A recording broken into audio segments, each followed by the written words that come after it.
Hey, I am Ajan and today I will present about single-use items in food services. Here is the outline of the presentation. I will briefly talk about the purpose of this presentation, then provide some background, then show some analysis. After, I will discuss some policy options and implementation, and lastly provide the recommendations. Let's start by the purpose of this presentation. Single-use plastics are goods that are meant to be disposed right after use and made primarily from fossil fuels-based chemicals. It might be convenient at the moment, but it has a large negative impact on the environment. Single-use items affect the environment on a big scale on every step, starting from the production, the refining, then the transportation, and lastly item being thrown away, at best being recycled. However, things might change. Huge carbon dioxide emission can be cut if the production of unnecessary single-use items would stop. Excessive use of single-use items in food services can be prevented if adequate measurements are taken. US current ban on plastic bags can be a starting point. After, the list of single-use items should be replenished and the ecological substitute should be provided. Moving to the background. The delivery services is growing with a rapid speed. Food delivery service by 2030 is estimated to be over 90 billion US dollars. Especially during the lockdown, popularity of delivery services reached its peak.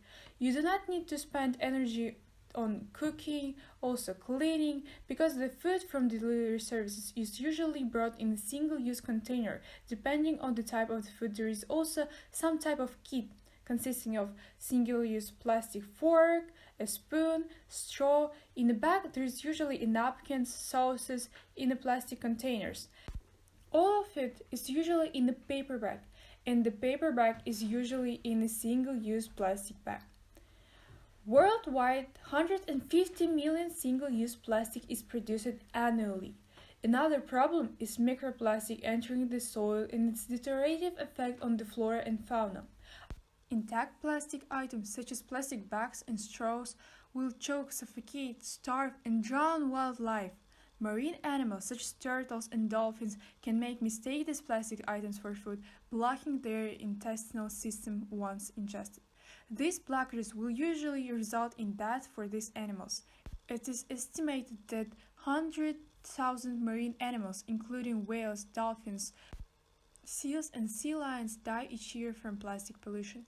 Nearly 1 million seabirds will die from plastic ingestion as entanglement as well. Up to 13 million metric tons of plastic enter the ocean in the coastal regions. Fish in the oceans become contaminated with the plastic and consequently through the food chain enters the human's body too. US current ban on plastic bags can be a starting point. However, now only 8 states ban plastic bags. Here is the map of the states that banned plastic bags. Now let's move to the analysis. The main reasons why consumers use single-use items: 68% said that restaurants give it without asking. Also, 68% said that no reusable options are provided. About 90% agreed with the restaurant's reduction of single-use items and excessive packaging. 70% would like to choose reusable options instead. So consumers are ready to give up on single-use items and unnecessary packaging.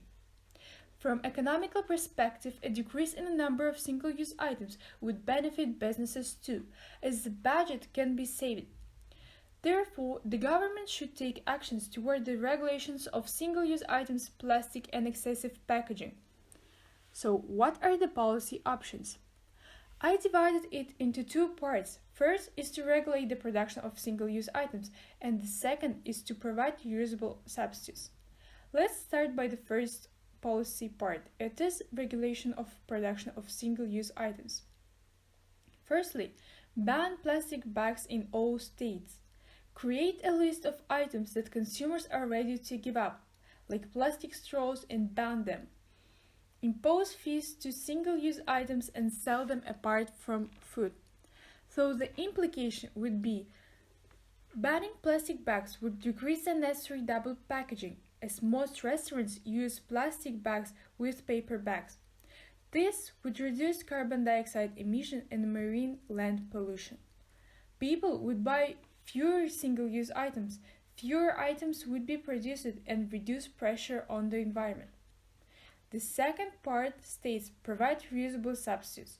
It can be done by creating incentives to change to reusable alternatives, forcing businesses to have an option of reusable items, encouraging customers to choose reusable alternatives by creating incentives like discounts, funding projects that help to switch to reusable products like Durham Green to Go.